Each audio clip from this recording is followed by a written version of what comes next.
Episode number 163. Finding those micro influencers and finding people who are passionate, it's just so much intention and care, and it's not just something that you can just wave a wand and do out of the gate. You got to really be focused on how you're telling that story.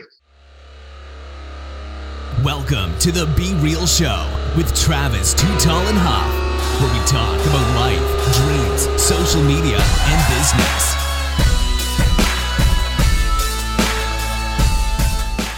Well, hello and welcome to the Be Real Show with Travis Too Tall and Huff.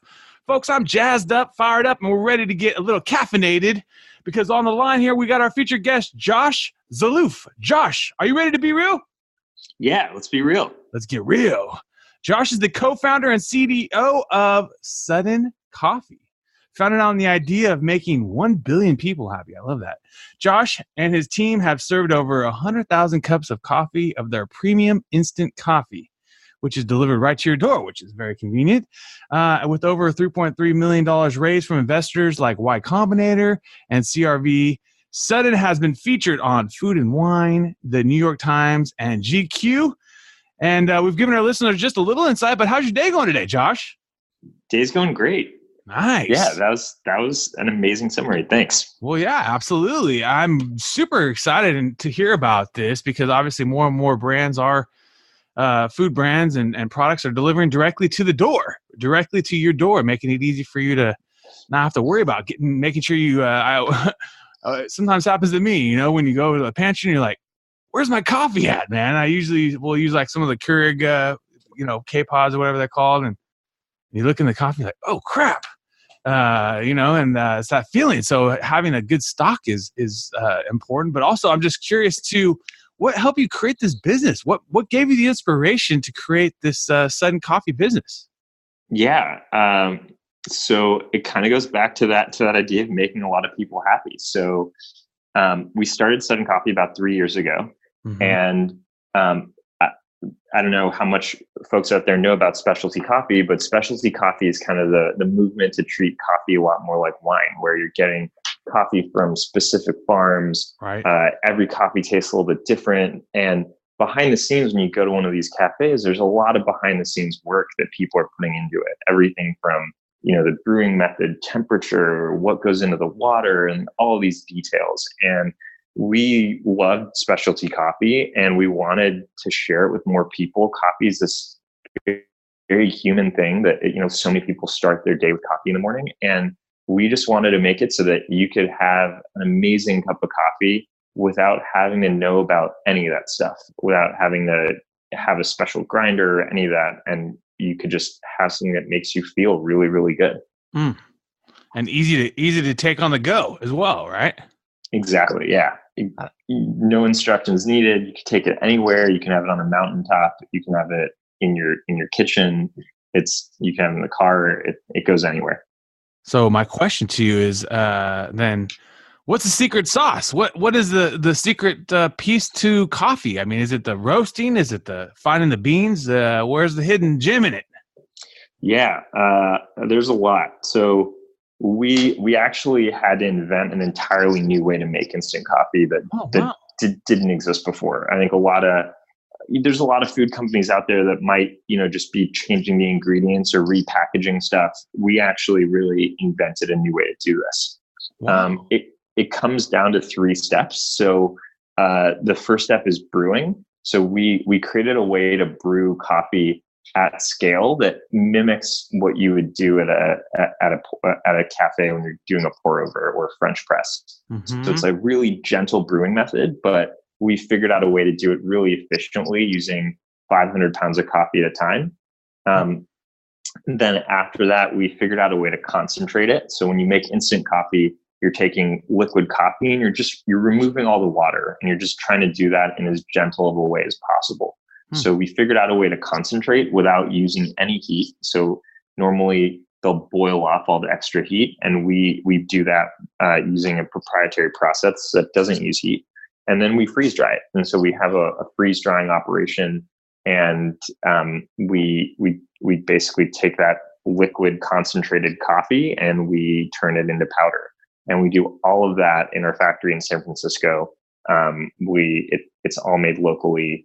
And yeah, that's the secret sauce. That's how we do it. Amazing, dude. That's awesome. That's Yeah. very interesting. I didn't even realize all that. So would this coffee also, because there's a huge trend right now with the cold brew, right? Mm-hmm. Would it Totally. also satisfy some of the, low acid levels of coffee too, or? Yeah. So first off, you can dissolve it in cold water, which is great. So if you want an iced coffee, it's a really easy way to get it.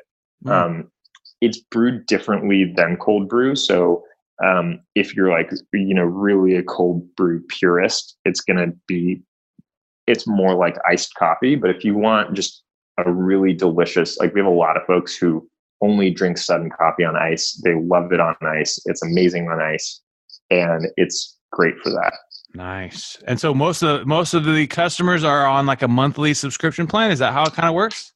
A mix. So when we started out, we were subscription only online, and we realized that we really just wanted to get it out to as many people as possible. And when we were doing it as a subscription only, it was a little bit constraining. And so we made it so you could buy single purchases. You can also buy it on Amazon. Okay. And most recently, we really started to partner with local roasters. So we work with some of the best coffee roasters in the country.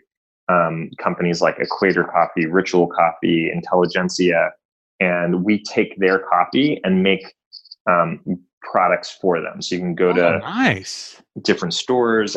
Actually, as of 2 weeks ago, it's available at 40 Whole Foods locations in Northern California under the Ritual Coffee brand. And so we're going to be doing more of that. Dude, that's big, man. I mean, yeah. I work with a few food manufacturing clients, and that's become a big part of their business. I mean, one of my clients built a whole other separate factory just to basically private label other brands. That's like, hey, we're good at baking this. Hey, these other companies nowadays, these new upstarts, a lot of them want to just do the actual the marketing of it. They don't want to have to actually build the factory, or in your case, they don't want to have to put in all the hard work to come up with your proprietary process and also the expense of it all. Totally. So they just say, hey, package my, if I had a good bean, just package my stuff under my, and you're kind of somewhat making revenue, but maybe helping them too. Totally. Yeah. So one day Starbucks might be giving you a call and saying, hey man, we need to get this, instant coffee for Starbucks better. We'll see. Yeah. One day. Would you work with them? Yeah. I mean, I think, for our process is all about using these premium single origin coffees. And so I think if Starbucks said, hey, like we have this really great coffee, we want to pull the best qualities out of it. Absolutely. I mean, we're doing this, we're working with roasters because it's all about pleasing the end consumer. And, our mission is we want you to have your favorite coffee anywhere. And so if you really like Intelligentsia coffee and that's your favorite coffee, why shouldn't you be able to have that on a plane? Why shouldn't you be able to have that when you're traveling? Why shouldn't you be able to have it when you're running late to a meeting? Right. Like we wanted to make that super easy for people. And so it's really about, where you can apply that to any coffee brand. And I think we're willing to do it. We just want to make people happy. But just making sure it's the premium stuff too, right? Because you're saying it's kind of getting more and more into that niche market, like kind of like wine is. Yeah, I mean, I would say, our process is, it's more expensive to make instant coffee in a really high quality way. Right.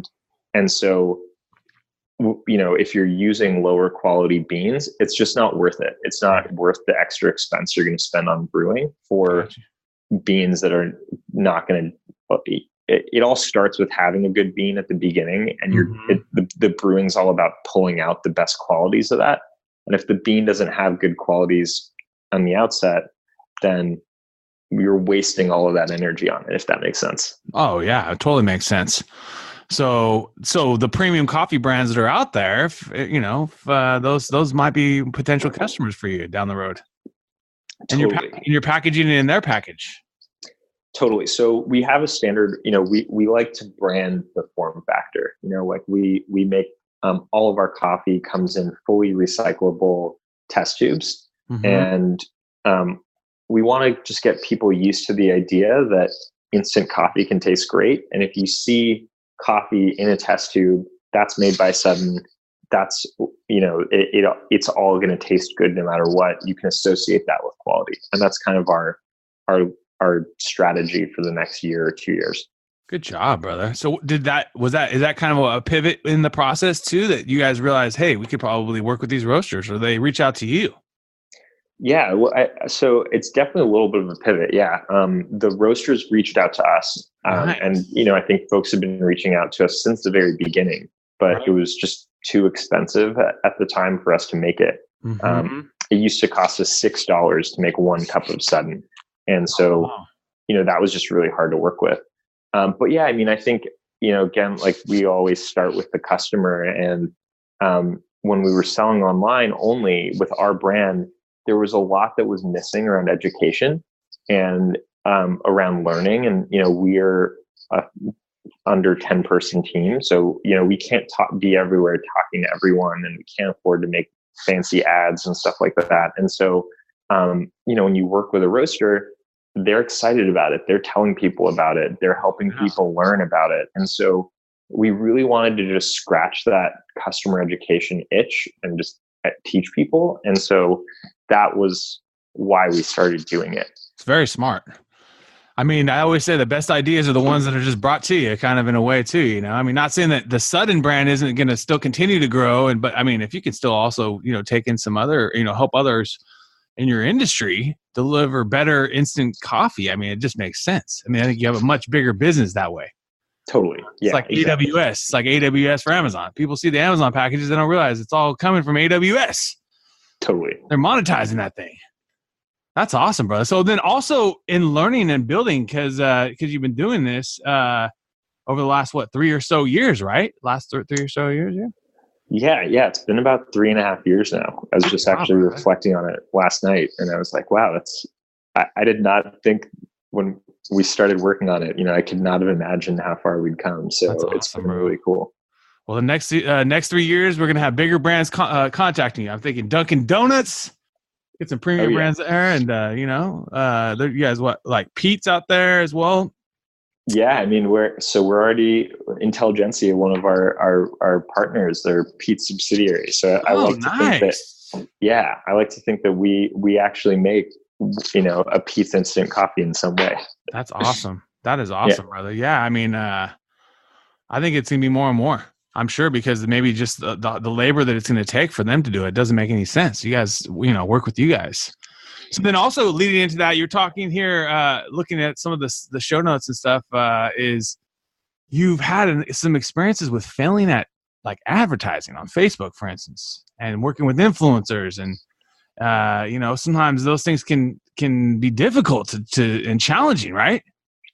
Totally. Yeah. Yeah. I mean, I would say, obviously, when you're starting a startup, you're always thinking about sales and marketing from the beginning. And so I would say probably only really up until 6 months ago did we really figure out, okay, cool, this is how we sell this thing. This is how we communicate it.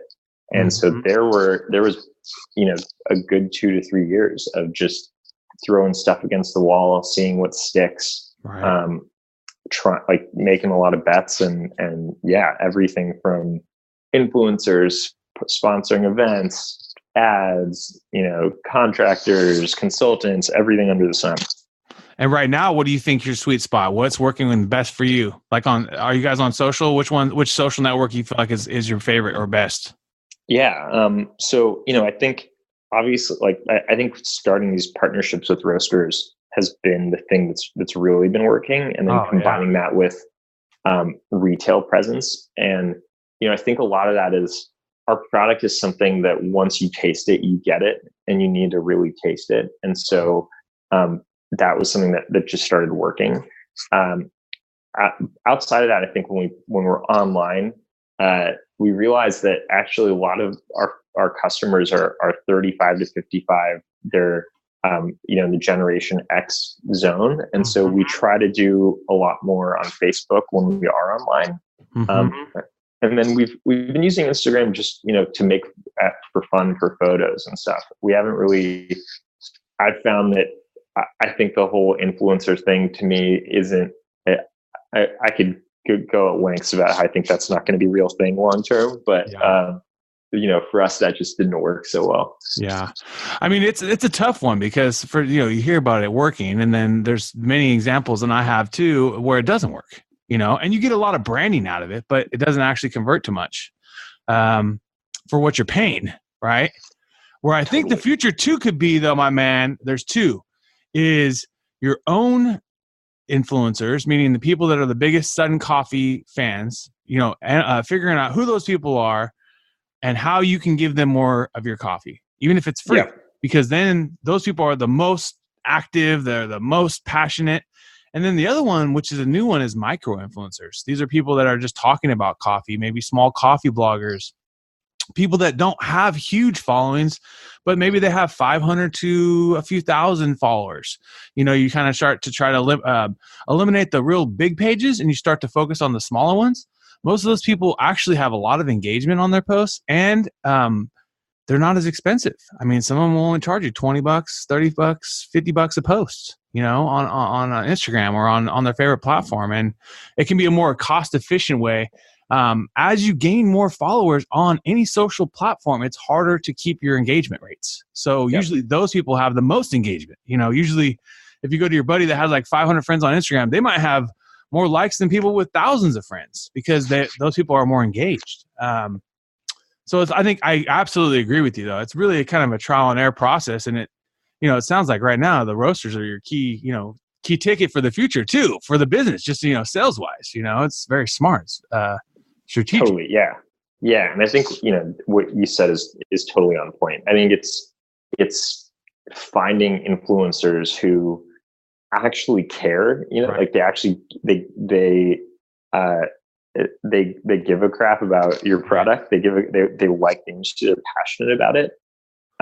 Versus, I think what we tried a few years ago, and I think there's a ton of companies that are sort of selling this service where they just pair you with a random person who's got, 50,000 followers, right? And they're not necessarily, they'll put out one post here or there, and there's no engagement. They don't really care about the product. They're kind of just, doing it for the free stuff.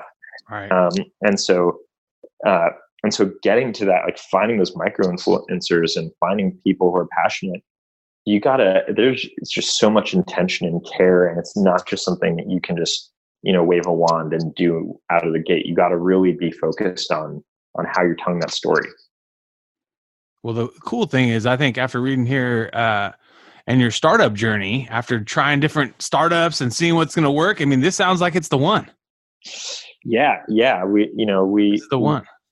Knock on wood, but we've probably increased our sales by 5x in the last 2 or 3 months. Dude, that's awesome. And that's like, after 2 years of maybe we would increase sales by like 10% a month or something, so wow. That's how you kind of know, like when something's pulling you instead of you pushing it, is what you kind of start to tune into, which has been really interesting. Absolutely. Yeah. And I think you look at your business now as like, those two parts. You have like the people that are going to be Sudden Coffee fans, and then you have all the other roasters out there that need to sign up with you guys.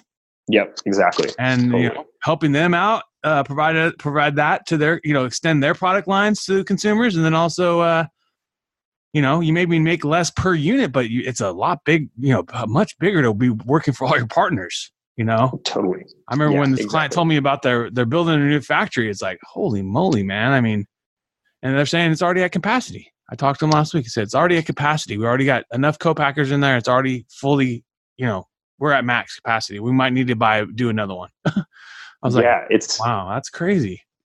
When you strike a chord, it's crazy how fast things can build up. And for us, like to your point, it's like we are making less per cup now, but right now as a startup, we need to focus on just getting more people to drink amazing instant coffee. And it doesn't matter what labels on it. Like, I'm not worried about how much we're making off of it. I don't want us to be losing money, right. But, I just want us to be, showing that, hey, like I want everyone who tries this to say, wow, I didn't know it could be this good. And, maybe I don't go to Starbucks and wait in line a few more times this week and I drink this because it's going to be better coffee. Yeah, I mean, the fact of waiting is crazy. You know, it's like you wait in line for 20 minutes and then you wait to get your drink for 20 minutes. Well, that's 40 minutes of your day. I mean, how much do you value your time? Well, now that's a $200, latte. Right. Totally. It's like, dang, man, that's crazy when you really think about it. Plus, to be honest with you, the average American shouldn't be spending $5 a day on coffee. Yeah. I mean, the average person should not be spending $5 a day, at least on a Starbucks every single day. Because at the end of the day, that's a lot of money. I mean, obviously, if you're a business executive and you're in the sweet spot of, let's just say you're on the go entrepreneur, you're working hard, you're in a marketing and your sales, but that's not the average American. The average American doesn't need to be at Starbucks. They need to be saving their time and working. And then, if they could be working and drinking some instant coffee like this, it would be beneficial because they can be getting two things done at once. Totally. Open the little thing, open up right here. I could be having the coffee right now, saving me time doing a podcast. Exactly. Yeah. And also, I mean, a lot of people, I like to talk about the carbon footprint, like the amount of energy to keep a store open. Oh, yeah. And, like all the packaging and the lids and, Starbucks is getting tons of cups shipped and all those cups come in, boxes and have to be shipped and come in plastic and like all this stuff. There's a lot that goes into making it so that you can have that cup of coffee, that you drive to have. And so one of the reasons I got excited about this at a personal level was it's just so much more efficient from an environmental perspective. There's less waste. You're not throwing out coffee. You're not, everything kind of goes into the cup. And so that to me was another really exciting benefit. Oh, that's a very good point. I didn't even think about that. As we're all trying to save the planet a little bit, that's very interesting. So your investors might be pretty happy right now. They're hearing things are going good, brother. Yeah. I mean, I think your monthly update's got to be pretty nice. Hey, we're up 2-3x here, folks. What's good? Totally. Because I'm an investor myself. I've been doing the crowd equity funding as I'm not an accredited investor, but I've been doing that since it started. And I think it was 2016 or 17, it was like in June or July, whenever Obama passed that, I started getting into seed invest and looking at investments. And it's interesting. I love it. I mean, I really personally, it's a thrilling thing to be able to help funnel and fuel your growth. So for the future, then more rounds of investments. Yeah. I think probably in the next couple months, actually, I think it'll be time to go for another round. So are you guys going to mostly go after the big boys like you already have, or are you going to go do equity crowdfunding, something different? Probably, hopefully we can raise a Series A, which will be a larger round, but we'll see. We got to make sure that this Whole Foods thing goes off without a hitch, and then at some point maybe roll out to all the Whole Foods. Yep, exactly. Or at least California, or at least, start. I don't know how they roll it out. Does it usually go like local, regional, and then nationwide?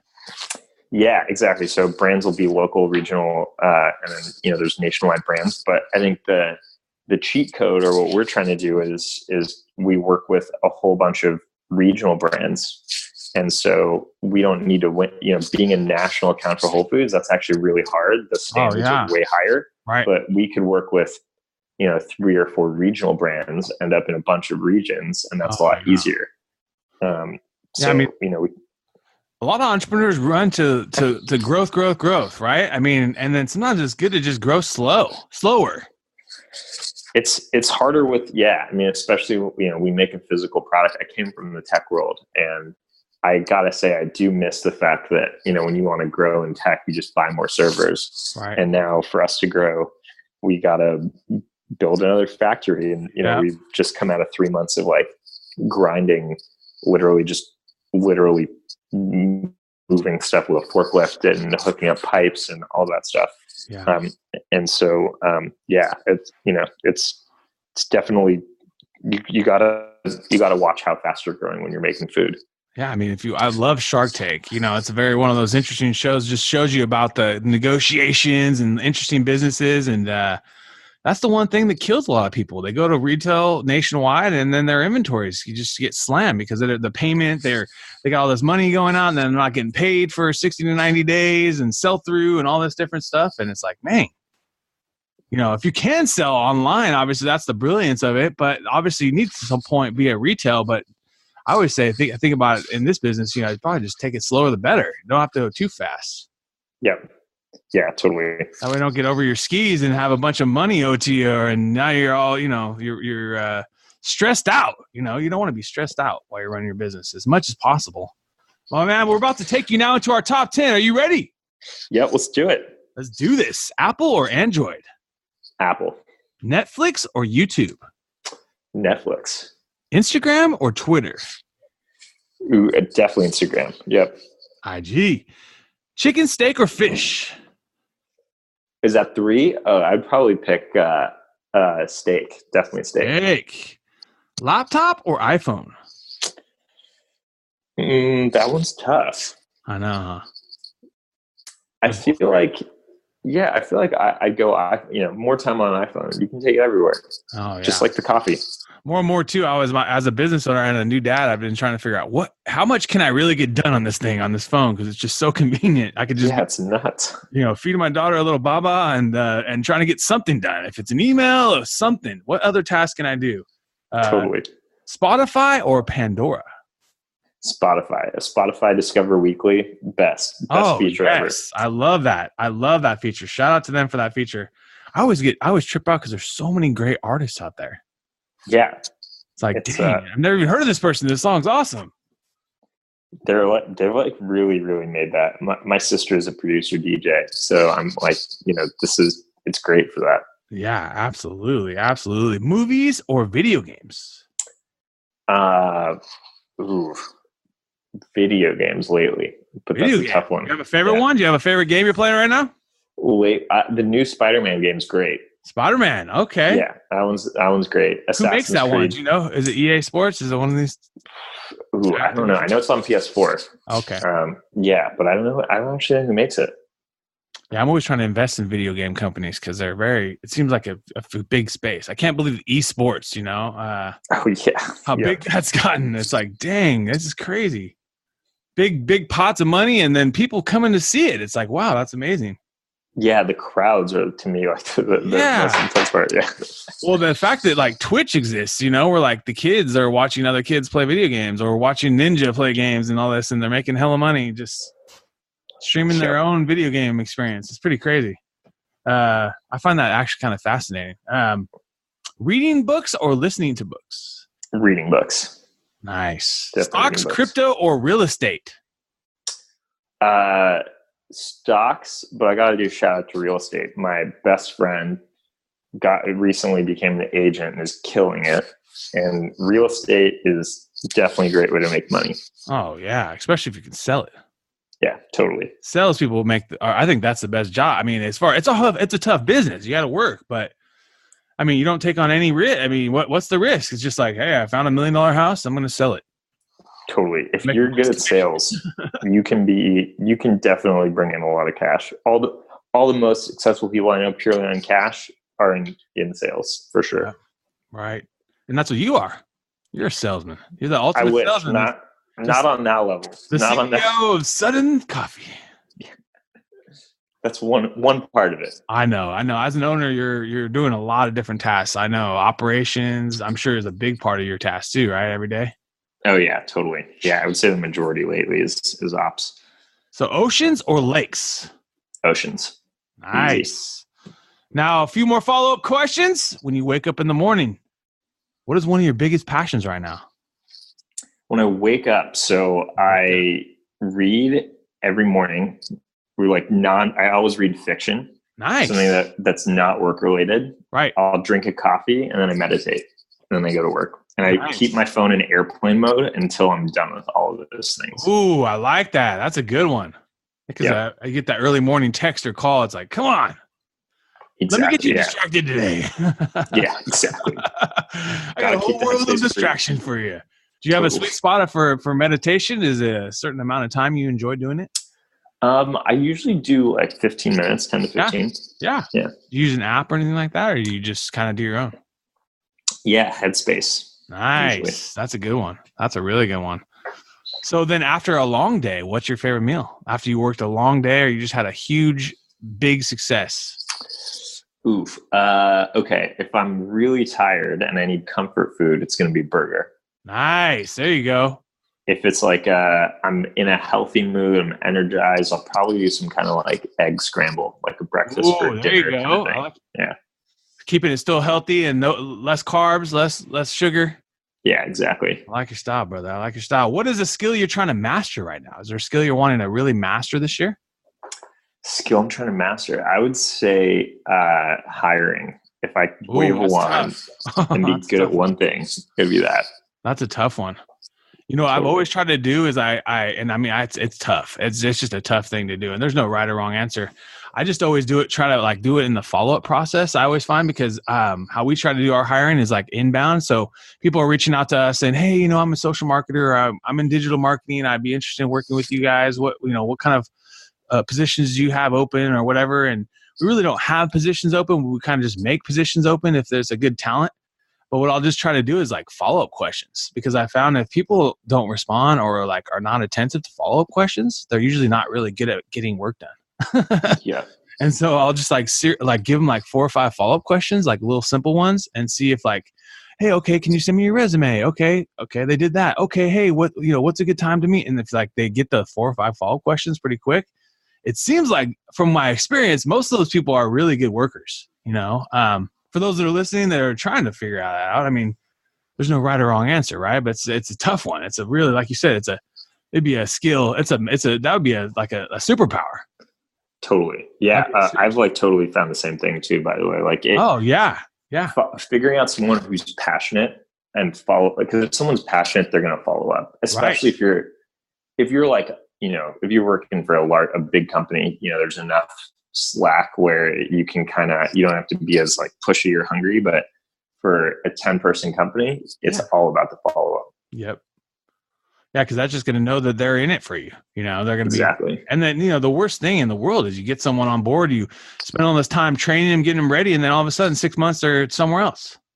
Yeah, totally. I mean, that sucks, man. Do you have a favorite podcast or something you like to listen to or a favorite show?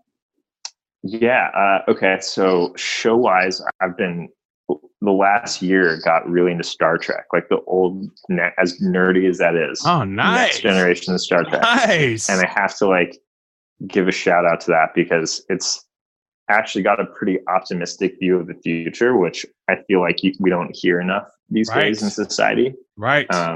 And so I really like that about it. And then podcast wise, Hardcore History, really like Hardcore History. Show.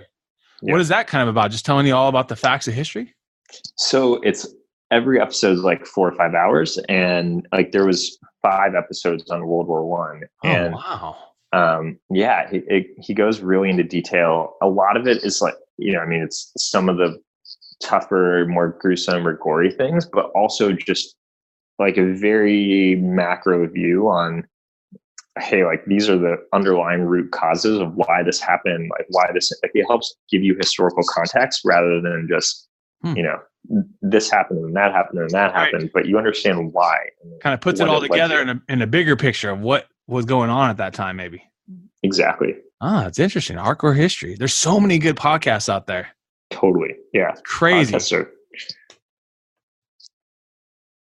truly crazy. Blown up. It's blowing up. Yeah. Like like Joe Rogan, he's got a good one. Oh, yeah. Because totally.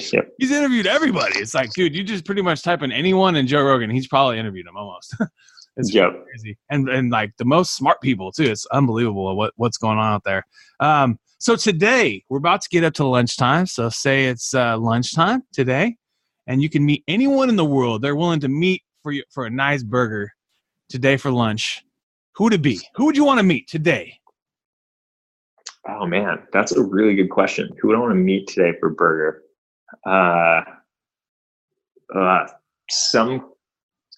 Either some kind of crazy scientist or an artist. Ooh, nice. I'm not sure. Yeah. Not sure who. That's all right. Yeah. But a scientist. Maybe if I could meet with, let's just say, the smartest coffee scientist in the world. Ooh, there you go. Yeah. How about the person that created instant coffee? Yeah, exactly.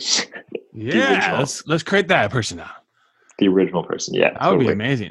I'd always think it'd be interesting to meet the head guy at Starbucks too, just as we talked about him, because he went from one store to like all these stores. Like they're building a store a day or something in China. I forgot how many stores, but it's like a crazy amount of stores they're building in China. Yeah. Just how you do that. It's crazy. How you do that. Oh, same with like Jeff Bezos. Like, how do you do this? How do you create this such a powerful vehicle? And how do you just wake up every day? Take over the world.